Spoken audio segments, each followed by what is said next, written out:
Last time, on Epic 7 Abridged, Ras & Co. met with the final heir, Crow, who revealed that the King of Terra Noir, Vildred, has been up to some shady stuff. Namely, creating Mercedes, a homunculus capable of containing the Archdemon's might. This will allow Vildred to revive the Archdemon's soul in her body as a servant under his control, which would help him attain his totally not cliché and completely understandable goal of world domination. Ras thinks that world domination is bad, and that this is not a great plan. So he has assembled all of the friends he's made during the duration of Epic 7 Abridged Season 1 in order to save the world. But before we get into that, make sure to subscribe for more Epic 7 lore content. So we pick up shortly after the last episode with all of the allied forces having finally arrived.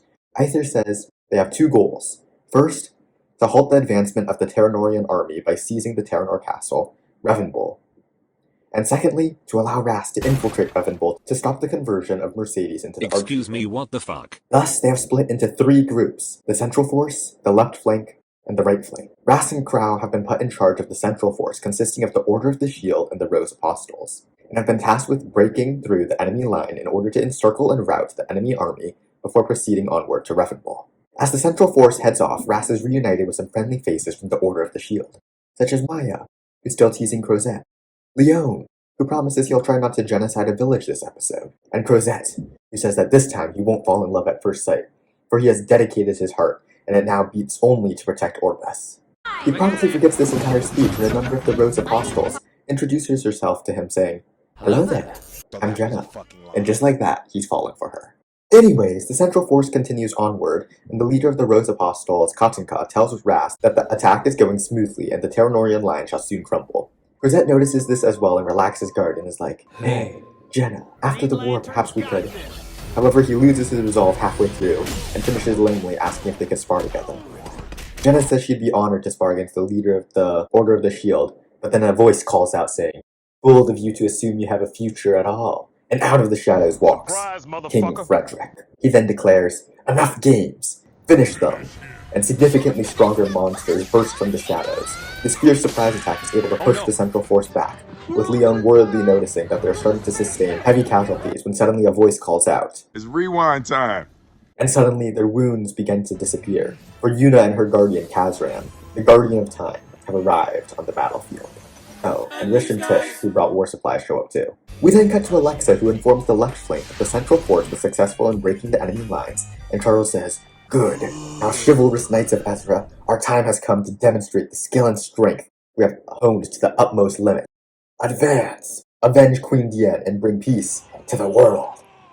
Also with the Left Flank are the allied forces from Eureka, Ramon, Tywin, and Cecilia, who are absolutely demonic, shredding through the enemy forces. As they fight, Charles calls out to Tywin, "Ho ho ho! Your ability is incredible. I didn't know Knights of Lefondos were so skilled." Tywin returns the compliment, and Charles says, "Yes, I am indeed mighty, but I am only this strong because I have sworn to protect my lord, Prince Aether," which makes Tywin sigh, saying, if only he could find his missing liege, saying that he is searching for Schneel, the king of Lefondos, who has recently gone missing. Charles promises to help him look for him after the war, which Tywin thanks him for. Meanwhile, Vildred, having been able to escape capture from the advancement of the Central Forces and now noticing the advancing left flank, gets annoyed, saying, "Are the Archdemon forces ready yet?" One of his Terra Noir Royal Guard says, "Not yet, sir." And Vildred says, "Fine, I'll do it my way." I already said that, and had to run. "Okay, fine. Deploy the Wing Brigade and the higher race. Let's see how they deal with this." Ha ha ha ha ha!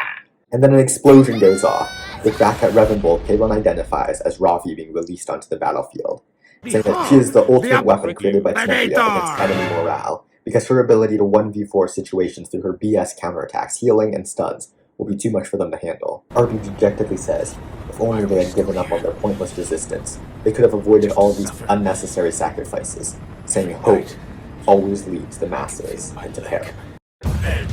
Kayron agrees, his tongue glinting silver, saying, "Indeed, Arby, you're so smart. It is because of that we must release them from their pointless struggle, and save them from the lies of Daichi and the heir of the Covenant. And we will do this by showing them the endless despair they live in." And then we cut back to the left flank, and Ravi is freaking demolishing the enemy lines, single-handedly pushing the left flank back. However, before morale can drop too significantly, Ravi is confronted by the Storm Knight Cecilia and the Knight of White Flowers, Izeria, who tells Ravi to stop it. Stop it. Get some help. Get some help.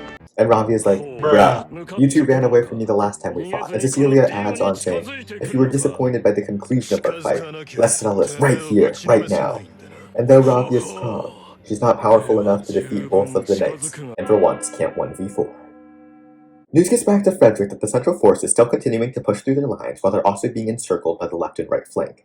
However, before her defeat, Ravi was able to weaken the left flank, so Frederick commands his Archdemon troops to attack the weakened left flank, to pull an Uno reverse card and encircle the allied forces. Crow realizes what's going on and says, ho ho ho ho, so that's your plan, Frederick, and tells Ras to assist the left flank, while he'll continue advancing with the Central Force. So Ras takes Cartuja and a priest of the Rose Apostle, Corvus, to reinforce the left flank. And the entire time, Corvus and Cartuja are trying to one-up each other, trying to prove that they are the more valiant warrior. The two ask Ras who he thinks is the better warrior, and Ras says they're both worthy warriors, and he's glad people like them are fighting alongside him. This makes the two giants tear up as they acknowledge each other's strength and hug it out. With the added strength of Ras, Cartuja, and Corvus, the left flank is able to prevent itself from being encircled. Archie tells Ras he's starting to get tired and asks if they'll be able to enter Revenbull soon. Ras says he wants to save Mercedes just as much as Archie does, but this is their last chance, and with Daichi's powers diminished, they might not get a redo if things don't work out, so he must be cautious. But speaking of Mercedes, we then cut to Arby, who talks to a semi-converted Mercedes, desperately calling out for Ras. Arby says, there is no need for you to experience this pain any longer. The heir of the Covenant will disappear soon, taking all hope from this world, freeing everyone from Daichi's chains of suffering. And with that, Mercedes stops calling out to Ras and instead mutters, for Thanos, invoking the name of the god responsible for sending the Archdemon to destroy Orbis. We then cut back to King Frederick, who had already anticipated that Crow would send Ras to lead a counterattack against the forces attacking the left flank. So Frederick had the remainder of his Dark Magic stone collection given to the soldiers in the center. Dark Magic stone-powered Terra Noir soldiers advance. However, drunk on dark magic, they cannot distinguish between friend and foe, so they indiscriminately attack, occasionally taking out their own forces. Frederick says that these Dark Magic stone-powered Terra Noir guards won't be able to overwhelm the Central Force before Ras returns, but if they're going to die, they might as well die in a beneficial way to the cause, and he detonates their Dark Magic stones. Leon yells out, they're about to explode, take cover! However, they're too slow, and all seems lost when suddenly a voice calls out, O moon, shroud all creation in your silver light, as Ludwig descends onto the battlefield, having cast the fallen Cecilia specialty, Barrier, to protect the Central Force. And finally, Frederick is out of tricks as the Allied forces enter Revenbull and detain Frederick. Ras and the other heirs continue onwards to stop the advent of the Archdemon, while Charles handles the remainder of Frederick's army. However, Frederick scoffs at their efforts, asking them, why do you try to expel darkness from a land where light is dying out? And tells them that even his father, the most radiant and steadfast man in the world, failed to overcome despair. So do they really believe they can succeed where even he failed? Charles says, shut the hell your mouth! We won't succumb to darkness like you or your father. Just like Queen Diane, we won't falter in the face of despair, for we have the heir of the Covenant leading us. Frederick mocks them and saying, you'll stand and fight? Even now you're hiding behind the heir of the Covenant to do all the work for you. You have no right to say such things. Have you done anything other than praise the heir of the Covenant and wait for him to solve everything? And as a closing remark, demands that they remember their selfishness and weakness, because it will continue to bring about the darkness again and again. And for once, Charles has no counter. The heirs rush towards the castle, and Crow says Mercedes is most likely being kept in the Shrieking Hall, which is located right above the Fountain of Tear Sanctum, where Terra Noir's Archdemon's might is sealed. However, the party is stopped by Kayron. Fortunately, Ras isn't alone anymore, so he and Archie continue onward while the remaining heirs handle Kayron. Finally, Ras arrives and comes face to face with Arby. Always the Dawn, Arby initiates the conversation, saying, you can't protect this world, Ras. Acknowledge that and leave. Ras says, I can't do that, Vildred. And Vildred says, fine. I'll make you disappear with my own power. And the two once again duel. However, this time they're more or less on equal footing. As they continue to fight, Ras keeps remembering back in episode 1, when Vildred asked him if despite the goddess's waning strength, would he continue to fight the Archdemon like he had, for all his life until the very end. Ras wonders that if he had given him a different answer, could things have changed, and he finally acknowledges that to some people his faith may seem foolish, and to those who have suffered great loss, his will may even cause them more pain, but he finally understands. He can only guide them. It's up to the people of Orbis themselves to make the decision to stand up, believe, and fight. In previous worlds he couldn't believe in them, so he thought he had the responsibility of protecting everyone single-handedly, But he finally realizes he was wrong. And he calls out to Vildred. 6 worlds had to die before I realized, but I understand my duty now. Vildred, you once said you'd protect this world with your own strength. And you and I were thinking the wrong way this entire time.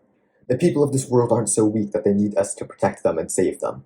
They have the strength to fight and win themselves. It is my duty to make sure that they don't believe in themselves, but instead believe in the me who believes in them. Once this is all done, I will return to the goddess, and after restoring her power, I'll ask that she leave this world. Because even without the goddess, no matter what the danger is, I believe, we can all support each other to overcome any challenge. So Vildred, please, come back. Vildred hesitates and finally says, Ras, for the longest time I've been in love. When suddenly a tendril bursts through Arby's chest, killing him. Mercedes then walks out from the shadows, a dead look in her eyes, and rips the Archdemon's might Arby had absorbed, empowering him.